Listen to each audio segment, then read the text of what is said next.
What is up, my nerd familia? Welcome back to another episode of Games y Más, the podcast where we're talking about all things board games, video games, and a little bit of pop culture. I'm your host, Vic, and today I am very honored and happy and thrilled and excited and all the adjectives that mean excited that we have Tom and Rye back again here from Wickedgrin Interactive. Tom, Rye, thank you guys so much for joining us here. Welcome back to the episode. Thank you, Vic. Thanks for having us back, dude. It's so good to see you. Hey, I'm so excited to talk to you guys, all things about whatever, man. We're just going to chat. We're just going to have a good time. We're going to get some updates from you guys and maybe talk about you guys' latest projects and, see where the wind takes us. And so I'm very excited to chat with you guys. If for those of you listening for the first time, don't know what's going on, we've had Tom and Rye before on an episode here on Games y Más. They came on. They had them for the first time. We talked about Vice and Virtues, a great TTRPG game that they've created. And I'm very excited to hear some updates and maybe hear some things, some future progress and some other things they're working on. I know they got a lot on the tank that they want to share with us.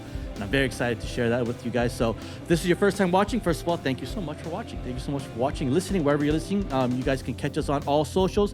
We're on X, Facebook, TikTok, Instagram, YouTube, Spotify, Apple Podcasts, Amazon Music. You can watch, you can listen. And so if you're listening, give us a like. Hit that like and subscribe button, as those YouTubers would like to say.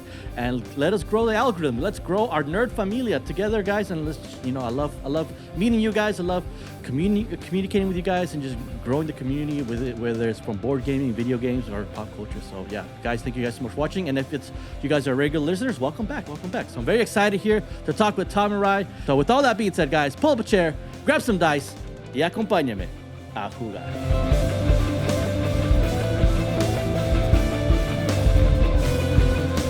Tom and Rye, what is up, guys? What is up? How you guys been?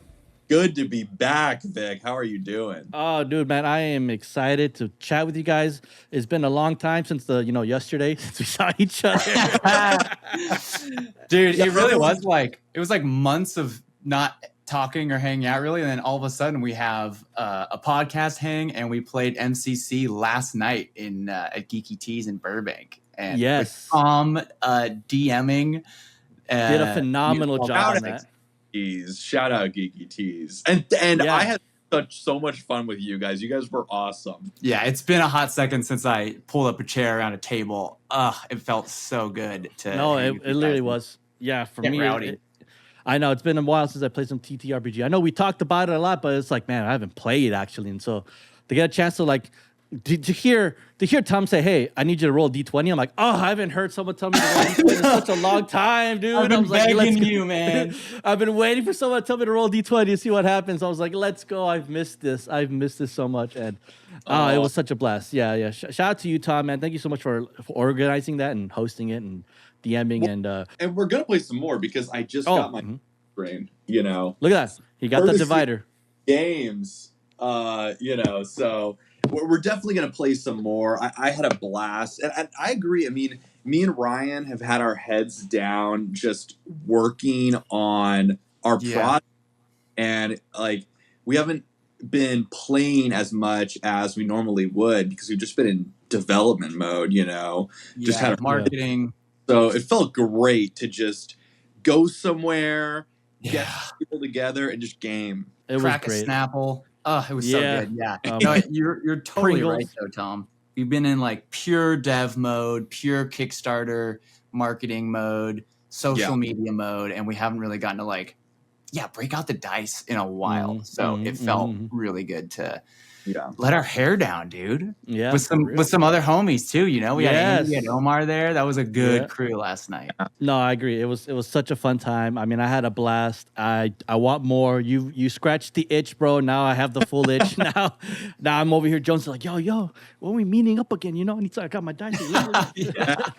I got my dice ready to go. Let's go. I'm over here getting ready. But I'm glad you guys were talking about how you guys have been busy. Have been getting ready to roll out some great things that you guys have been working on. And this is the episode where we're going to share a lot about that stuff and just dive into what we can dive into.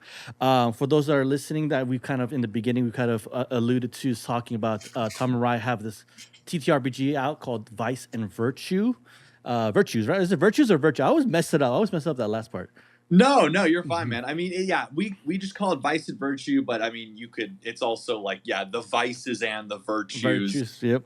There are more than one in the game. It's based on the Seven Deadly Sins, and we're in a phase right now as a studio where we're rapidly expanding our horizons. Like our whole game studio started as creating that TTRPG, creating version 1, which we took to Strategicon, and that's where we met Vic, and we had a great time. We met so many homies. We just shared, so many experiences there, and hung out with like gamers, and got to see some cool games. And basically, after that, we then launched into another phase of development of Vice and Virtue. We ended up releasing V2. But we didn't go to a con to share V2. Right. V2 was like largely released digitally, and everybody that bought V1 got V2 for free. So Vic got a copy because he got version 1. We have this thing called like the Legacy Player Program, where if you purchase the game, you'll get every iteration until the actual release for free. Digitally, we can't guarantee print because of the costs, but digitally, you get those for free. And instead of sprinting right into V3, we wanted to dabble in a whole different genre, because Vice and Virtue is largely fantasy based, right? And like for those art pieces too, Rye was doing like full color how long were those illustrations taking you? Well, dude, this was again, we kind of chatted about our whole origin story, the Wickedgrin origin story on our last episode. Yeah, so go check that one out. But yeah, this was like my first time working on a tabletop game, and so I was like, as the artist, as the creative director, I was like wanting to go super hard on the art, do full color illustrations in my style. And I mean, I'm so proud of that art. It's like I'm pouring my soul into every piece I do for that game. But yeah, like Tom is saying, it's been fun to pivot from this fantasy game that we've been making to this Mothership sci-fi horror module expansion that we're making, that we'll talk more about. But yeah, it's been fun to like throwing it right back at you, Tom. Like, yeah, pivoting from that world to a different aesthetic, to a different universe. So Vic, back to kind of what you were asking, like, where are we now on Vice and Virtue? Largely on Vice and Virtue, we're working towards V3. V3 is going to be radically different from the earlier versions. Basically, we're going to focus on making the rules and the game systems as good as they can be. Because in V2, we have like the setting of Vice and Virtue wrapped up in the game. And it kind of makes it clunky because it's, number one, it's a lot of pages. It's a huge book. But number two, we want to make sure that like our game is actually unique and feels like, okay, this is a lot different than something I'm playing before. Because we want to answer that question, why are you playing Vice and Virtue? There's tons of tabletop RPGs out there. And of course, the reason why is people are drawn to the 7 deadly sins, right? And the 7 virtues. And I remember, Vic, you said, you like to play the good guy. You like playing Virtue, maybe the diligence form of the sloth guy with like the rock abs and the lift. So the idea is for V3, we want all 7 playable species, both the Vice and the Virtue. Gotcha. So right now in the game, you can only play as the Craeus, which is gluttony, which is envy, the Frosha, which is wrath, and the Doofle, which is sloth.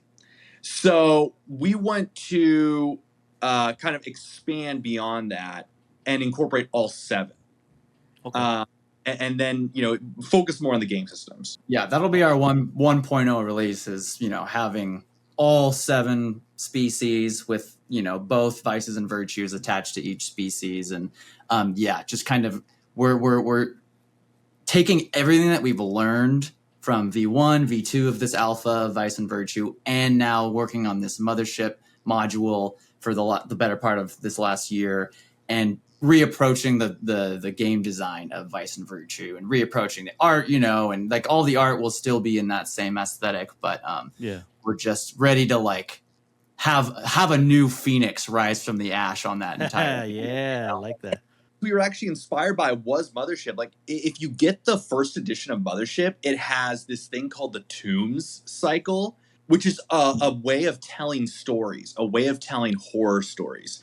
Yeah. And we kind of want to develop our own story-based structure that incorporates like what are the moral quandaries and the moral dilemmas that your characters are facing that make them incorporate their vice and their virtue, right? So like that's kind of what we're also trying to achieve. It's not just like a bunch of rules and a bunch of systems. It's also like, how do I tell a vice and virtue story? What is that? What's unique about it? Interesting. That's so cool. Yeah, dude, I'm super excited. That you guys explained that, I was like, oh, come on.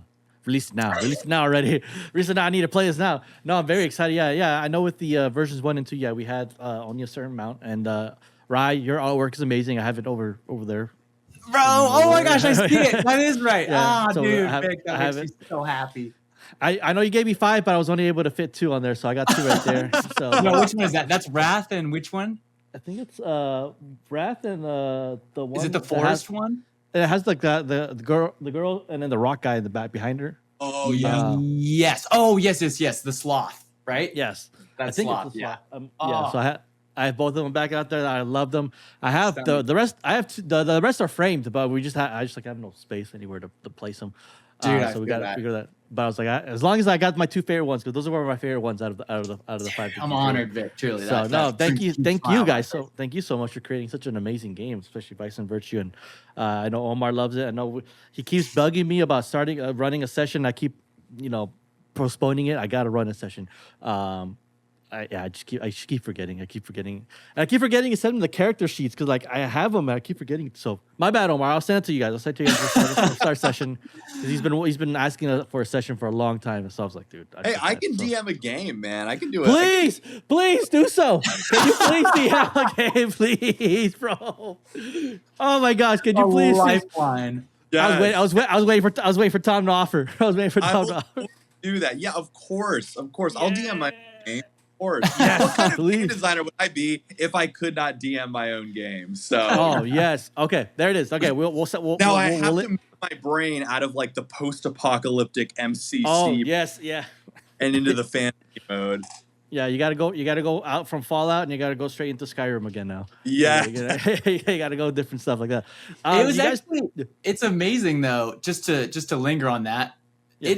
Vice and Virtue is very much like Dungeons and Dragons meets Fallout. Like there's so many weird mutations and species in Vice and Virtue, and there was so much when we were playing MCC last night. Mutant Crawl Classics. Yeah, Mutant Crawl Classics. Yeah.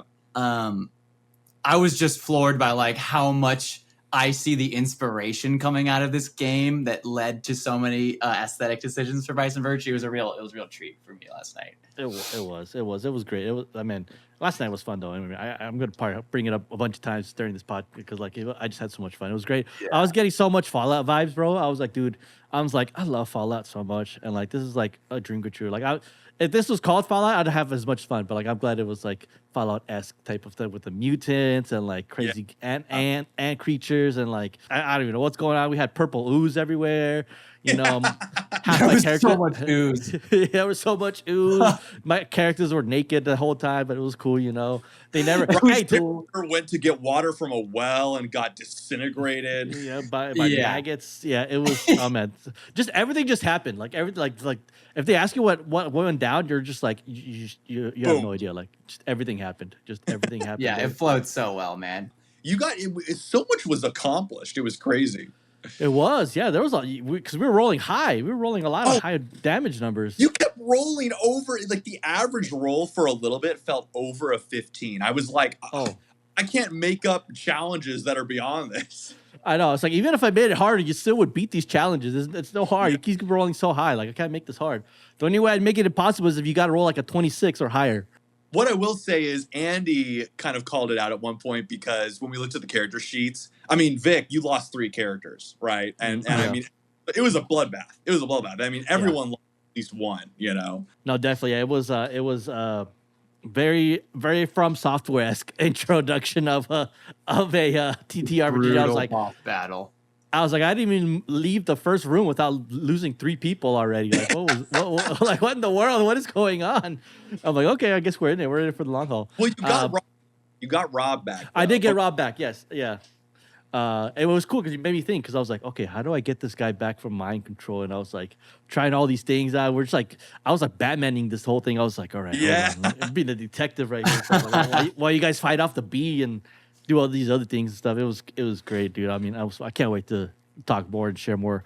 It had been a while since I did a level 0 funnel too. That's why we put a level 0 funnel in V1. I love the funnel method. I mean, that's one of the reasons I love DCC, because I think the idea that you start out as a nobody and you become somebody, I like that so much more than like really spending hours creating my character. Although I know some people do love spending hours creating their character and then bringing that into an adventure. But I love the idea that like the hero gets made, you know, the hero gets, you know, become a hero. No, I agree. Yeah, I think that was great. That was fun. I enjoy the classic, creating your character, giving him his whole full backstory, his his lore, and then going into the world and adventuring. That's great. I love that. But like I think it's something more special when it's like your character is like literally just has rags on and you're just starting from literal zero. And you wake up and like you figure what's going on out, what's happening, and you rise up to become this hero. I think that's more special. And not to say that doing D&D stuff, creating your own lore backstory is not special as well, but I think it's like more, you get more attached to this because it's like it's really relatable. You're coming from dirt, you're coming from nothing, and you're rising up, and you're only doing 1d4 damage on your attacks, but like when you start getting equipment, now you're doing 1d6. You're like, bro, I feel invincible. You start becoming like this king. You know, it's man, it was I can't wait to like further progress. I try to keep my HBR alive, bro. I'm trying to keep him alive over here. I see great things in the future for HBR. We got attached to him pretty quick. He was, bro. He's the thinker, man. He's the guy who's like, he takes things slowly. He's not the rusher, you know. Yeah. I got my triplets killed, but it's okay. I got HBR still too. My triplets. HBR is a little bit of a coward because he was the only character that ran away from the boss battle. He is a coward, yes. But it's he's got his weaknesses, but he also has his strengths. He's not a fighter. He's a gatherer. And he fights with his mind, not with his fists, and so so if anyone is willing to take the charge of the fighting, he can help out with the mushrooms and help out with the potions and stuff like that. Well, I'm just excited because you choose your class upon becoming level 1, and I think that's coming up for HP. So I'm excited what class. A thinker, he might become a shaman. Okay. And super cool. A little bit of a spoiler. Well, it's rules, so it's not really a spoiler. But in MCC, in Mutant Crawl Classics, because it's post-apocalyptic, there's not magic in the sense that there is in other games. Instead, what there is what's called wetware. Now, hardware is like my computer, right? And software is like a computer program that I run on my computer. Right. Wetware is a computer program that an AI super intelligence puts into a caster's brain and allows them to cast a spell, basically. But it's technology. It's not magic. It's technology. That's where we're headed, man. Very Jack Vance. Bright future for HBR. Here we go. Bright future. HBR about to utilize some stuff right here. Okay, I'm very excited. And if you guys are listening and are wondering what the heck is MCC, DCC, if we could give it in a nutshell, I think it's safe to say, MCC is like you said, post-apocalyptic. Think of like Fallout, with mutants and Right. And like we alluded that you start off from a 0 character and you rise to the top. TTRPG again. Let's think of D&D. where you're role playing. You have your characters. I think this one is MCC. You always get 4 characters to begin with, or can it be set up to like 1 character, or what's like the? You can do a level 1 start. It's probably like 75% of the time you're doing a level 0 start where you have 4 characters and you move as a group. But yeah, no, you can totally do a level 1 start. You can make your character. You can choose your class like right away and immediately, you know, have abilities and stuff. But yeah, the way that DCC and MCC are meant to be played is you're a group of nobodies in the MCC post-apocalyptic world. You're a tribes person. You know, you're from a tribe. And you're on your rite of passage, okay, to become a seeker of artifacts, which are technology. But you don't know that. You are in this future world where, you know, you're in a dark age and technology is lost, but it's all around you. So very fun, very mysterious, very gooey, as we found out, very liquidy. Yeah. Very liquid. So many fluids, bro. So many fluids everywhere in that session. Literally from the first sentence of us, like, you know, dropping into this world, we're like, in goo. Yep. And yeah, not a shortage on liquid. If we ever need some liquids, we always got some liquids flowing around somewhere for sure. But yeah, that's DCC and MCC for those who are curious. If you've played it, if you've ran a couple sessions, let us know in the comments below. Let us know about your adventures of how you guys managed to overcome these obstacles and challenges from a level 0 and went up higher. Tom, Rod, you guys talked about earlier, you guys are working on Mothership, working on some things, on some Mothership stuff. For those that are listening that not heard of what Mothership is, if you want to give us an introductory of what is Mothership, and then how is Wickedgrin Interactive involved in Mothership in here. So very curious to hear about that. So I'll let you guys take it away. First of all, if you guys want to, let us know what is Mothership to begin with. If you want to give us a nutshell of what it is, basically, and then we'll dive more deeper into that for sure. Okay, yeah. So Mothership, you know, I'll talk about the game part of it. So really, if you've ever seen the movie Alien, you know what Mothership is. It's a TTRPG set in a sci-fi universe. And in this sci-fi universe, it's a little dystopian, and mega corporations control space. And so you're kind of this renegade character that is trying to escape from mega corporations and adventure and, you know, achieve whatever your objective is. And of course, there's different classes. And it's very common in Mothership to be stranded somewhere. So you're stranded on like an asteroid and you have to get off because the asteroid's about to collide with a planet and everyone will die. Or, you know, like Alien, you landed on a planet to rescue some colonists. Face hugger, you know, now you've got to get out. So that's kind of the idea of Mothership. And another reason why people play it, similar to why people play DCC or MCC, and something that we tried to incorporate in our own TTRPG, Vice and Virtue, is it's rules light. So it's less complicated than D&D. If you've played D&D, you can play Mothership, no problem. You can play DCC, no problem. You can play Vice and Virtue, no problem. It's way less crunchy than Pathfinder. If you played Pathfinder, I mean, you know, you take a load off, you know, so for real.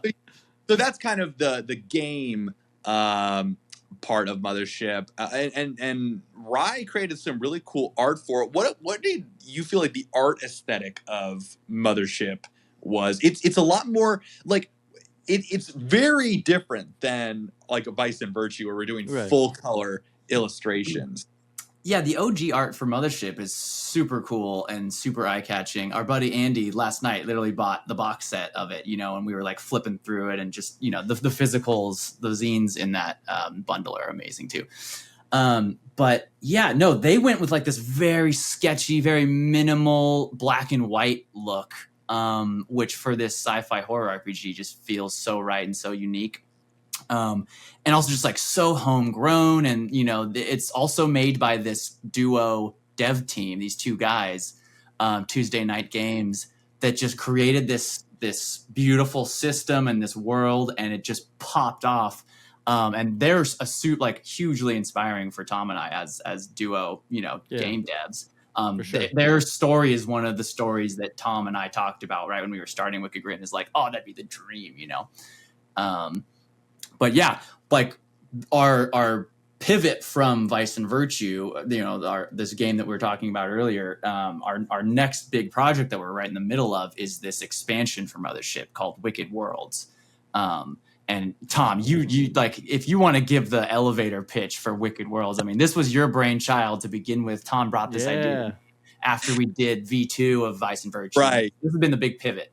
So I fell in love with Mothership. I ran a bunch of games last year. I had like a regular weekly session with my buddies. And while we were playing, we played through a module called 1,000 Jumps Too Far. It's in a huge mega bundle that was a very successful Kickstarter called Hull Breach, Volume 1. You know, you can buy it on the Mothership store, I believe.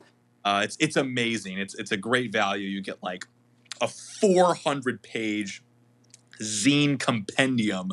There's like 50 there. It's crazy. And basically, it's like all these different creators came together and created third-party content for the Mothership system. So we were playing through that, and what I noticed is in most of the zines, you're on a ship or you're on a space station, but you're very rarely, if ever, on a planet. And what's more, if you're on a planet, the planet's features aren't super, they don't really matter that much. It's more like there's a couple locations and then you get off and you leave. So like in Mothership, you spend so much time in space.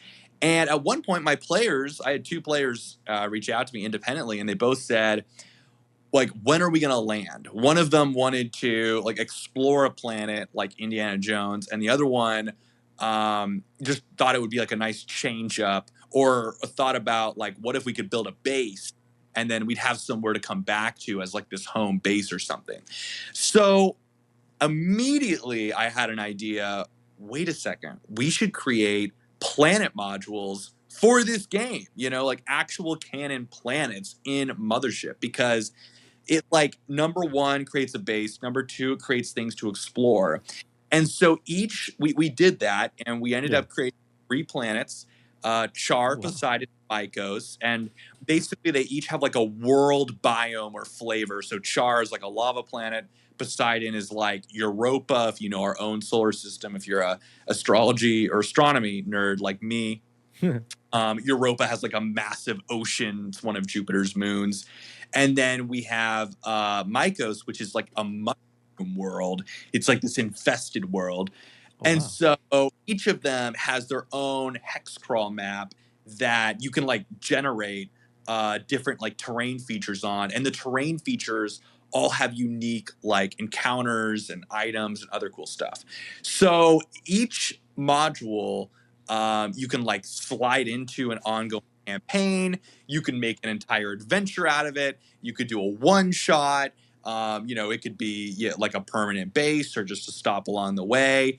But it provides like real canon planets for the Mothership universe. So that is that's the game. And we passed our funding goals. So right now we're just looking at different stretch goals. And we only have a week left. So now is the time to get in on the action. It's also being manufactured here in the US by Hemlock Printers.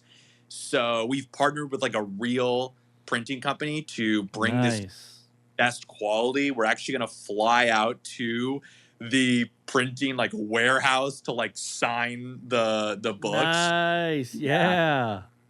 So we're pumped.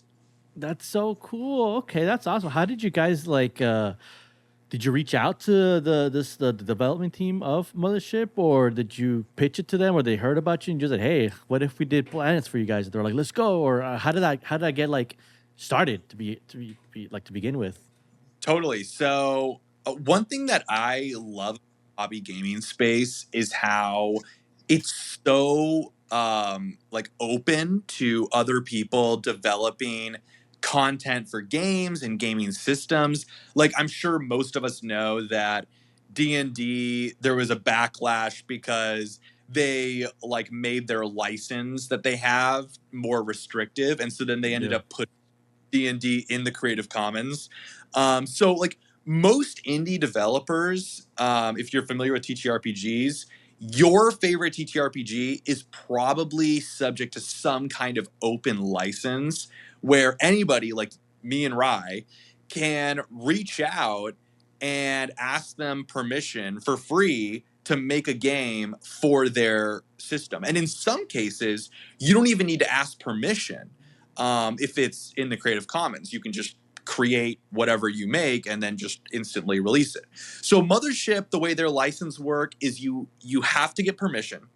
Right. So we reach out to the team personally, and at that time we already had our idea.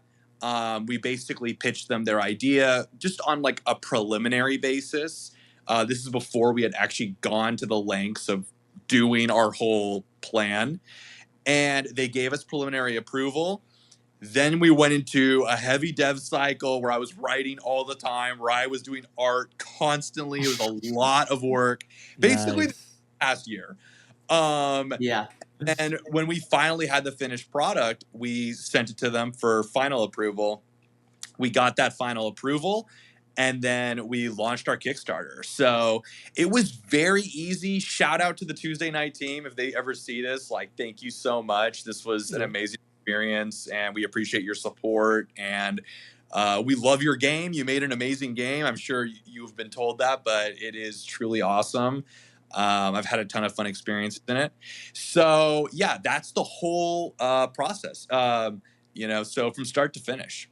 I've never even heard of Mothership. I mean, I've heard words of it, but I never knew what it was. I thought it was just some like random space thing. But like when you were like, "What's a sci-fi horror?" I was like, "Oh, I'm in. Let's play. Let's run it." So I'm very excited to see the work that you guys produce, see the planets you guys come up with. Like, I mean, it's very awesome. And yeah, I think that's a big factor that to have, especially when it comes to like a sci-fi TTRPG game. It's like you need to have the planets. What's the point of traversing space if you can't land on planets? Yeah, you can have space stations and ships and everything, but if you can't land on planets, then that's like half the battle right there already. Like that, And that's not to say that there aren't any planets, in like they've released zines that have planets in them. It's just more what I'm saying is like our modules are devoted to the planets, like we have like terrain features, we have fauna, we have flora, we have like factions on the planet, and there's a hex crawl map for every single one with a table just generate different maps on the planet. So like as far as I know, these are the most planet focused modules that are available. And can these plans be integrated into other campaigns as well, or like get introduced to so you can like be part of the lore and stuff like that? Is that what the whole your guys' project is about? So like if someone's running a campaign and they mention Poseidon there, it's your guys' plan that you guys know about, stuff like that. Yeah, like it's plot neutral. Every planet is plot neutral, so it can be slot into any ongoing campaign. We have like little threads in there that like you can pull on, like even if you're at the beginning or at the end or the middle or wherever. Also, I mean, people have asked us, does it work with other systems? It's not system agnostic in that all of our stat blocks are based on Mothership, and we have a couple interact with Mothership only mechanics like stress and panic. But you can take these planets and put them into Traveler or put them into Starfinder or put them into other sci-fi TTRPGs. It just would require reworking some of the stats because everything else can be transferred. Yeah. Any thoughts on that, on like the availability or the remixing potential of the planets themselves? I mean, basically Tom was brought to me these sandboxes with these crazy biomes, and what I liked about it is like you were mentioning just how lovely it would be to all of a sudden have your party go through like a crash landing sequence and to have to figure out how to escape from that. And all of his first module was on this planet called Char, lava planet. It's basically Mustafar from Star Wars Episode 3. Nice. And I just read like flying lava snakes on like page 1, and I was like, okay, I know where this is going. I feel like we can have a lot of fun with this. Yeah. No, and Rye reminded me, yes, every planet is trying to kill you. So that's a huge feature. They're killer. Yeah, they're killer planets. It's Wicked Worlds, okay? These worlds are built to kill you. That's part of the Mothership like aesthetic is you will die. And these planets will help you get to your death a little bit early. Yeah, there's plagues, so you know, we have the lava planet, we have the ocean planet, we have the fungus planet. And so there's like sentient fungus that are trying to take over your body, you know, and it'll infect you, and then you'll try to like, you know, go kill one of your teammates, or you'll actually try to join with the hive mind, you know, mother growth of one of these warring fungus factions. But then we also have telepathic kaiju who are swimming the ocean depths on, you know, this giant water world. And dude, it's just like the amount of fantastical cosmic horror, Eldritchian, H.P. Lovecraft energy that we got to play with in these has just been such a blast. And as far as like the art goes, I mean, it's been super fun to step away from this like very intensive, illustrative, full color style for Vice and Virtue. Like, don't get me wrong, again, that style is like in my blood and sweat and veins, you know, like I absolutely love that art, and I'm excited to keep doing it. But with this Mothership module with Wicked Worlds, we got to just go way smaller scale with it and be a lot more gritty and dirty, and like all of the art that I did for it is black and white, and it's all like pixelated with like broken pixels everywhere using this dither technique. And that just let me get to play with like a more broad aesthetic here. You know, I got to like get more into like more photo real stuff. We got to lean into this like Fallout retro sci-fi aesthetic, and like very inspired by BioShock as well.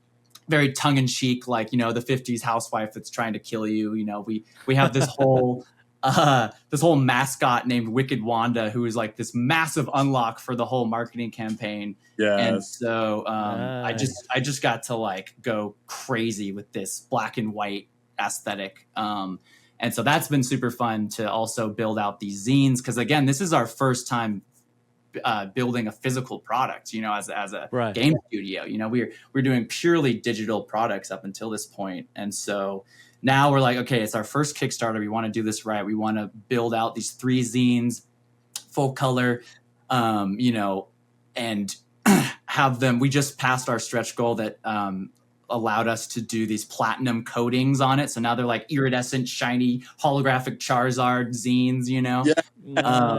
So they're going to feel really good in the hand. And then we have a higher tier on Kickstarter that combines all those zines into a soft cover book. That, you know, is a lot thicker, but it's still like zine sized. And so, dude, it's just been so fun getting to design for like a physical product and, you know, do all the mock-ups. And we're talking to the printers like every week and trying to make sure that all the sizing is right and the spot colors are right. You know, it's been a totally different muscle for me to stretch as a creative director for this product. But dude, it's made the whole project a lot more real, a lot more physical and tangible. And so we're just so excited to, our Kickstarter ends in a week at the end of September. So October 1 will be done. So September 30th. That will be our last day.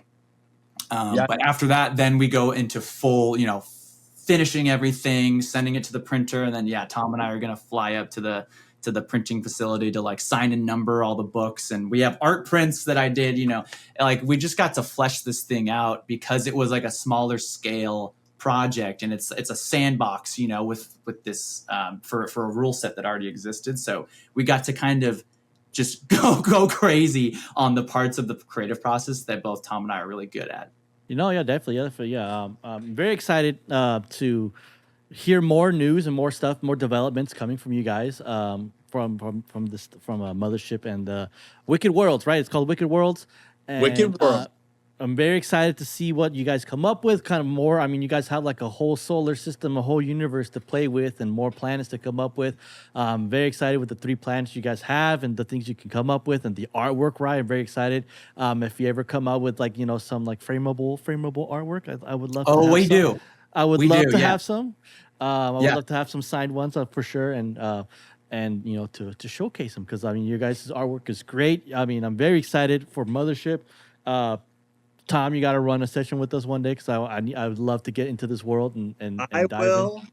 We can just rotate. I can do V&V 1 week, next week MCC, next week Mothership. We'll just cycle. There it is. We're just gonna keep going. We're gonna have our months busy. We're gonna just be TTRPG. This is gonna be the year of TTRPG, the final months of TTRPG. I'm very excited, and it's cool because Mothership, sci-fi horror in time for the spooky season that's coming out. But I don't want to take up too much time. I know, right, you got a hard cut up time, so I can chat with you guys for hours. We can play TTRPGs for hours. It's fun. I just want to say thank you so much for coming on the pod again and updating us with Vice and Virtues, guys. Can people still find Vice and Virtues and still purchase it by any chance on you guys' website? Yes, so our website right now, if you go to our website, you can buy Vice and Virtue. You can also, there's the link to our Kickstarter that's live right now. So, again, you can do either. We would heavily encourage you to check out Wicked Worlds. It ends in a week, next Tuesday, September 30th. That's our last day. The softcover books will never be printed again. So that's the only chance to grab those. Those are all individually signed and numbered, and they have all of the zines together in a little perfect little book. The zines are there. You can get art card, poster. It's all there on our Kickstarter, and we're super, super psyched to bring that to our backers. And thank you, Vic, for having us on again. Yeah, thanks, man. Seriously. It's a blast. Of course, it was a blast yesterday, man. We played 3.5 hours. I mean, we're doing that again soon. We are. Oh, we are. It's not we should. We're going to. It's already in the books. We have to. Definitely more TTRPG with you guys. It's fun. It was a blast. You guys are welcome to come on the pod whenever you guys want as well. I love chatting with you guys. Ra, you're literally like down the street. So you are actually a stone's throw away. Yeah, you're literally like my neighbor. Like, I can probably open my window up and probably see you over there right now chatting right now. Dude, you will. Yeah, definitely. But no, I want to say thank you guys so much for joining us here. Check them out. Go check out Vice and Virtues. Go check out Wicked Worlds for Mothership. If you've played Mothership and if you've tried Wicked Worlds, let us know in the comments below. Let us know where some of your adventures on these planets that Tom and Rai have created here. I'm very excited to hear about that. And let us know. Or if you want to get on some sessions, if you're looking for a group to play some MCC or DCC and you're in the Burbank area, roll on through to Geeky Tees. Well, we have some sessions running here. Tom would love to have some more people in here. So let's run some TTRPGs with you guys. And so I'm very excited. Don't forget, guys, if you stuck around here, show some love for Tom and Rai. They have their Instagram channel, Wickedgrin Interactive, on Instagram, correct? And go check out their websites. Give them a follow. Give them a like. Show some love. Let them know that we sent you over there, and share some experiences with some of their TTRPG that you guys have played there. So thank you guys so much again for listening. Don't forget to like and subscribe one more time. On all our socials, you can find us, Games in Moss Pod, at TikTok, Instagram, Facebook, YouTube, Spotify. I mean, all the socials, everything. You can find us all at Games in Moss Pod. Or if you want to email us, if you're one of those guys that likes to send emails, we are at gamesinmusspod@gmail.com.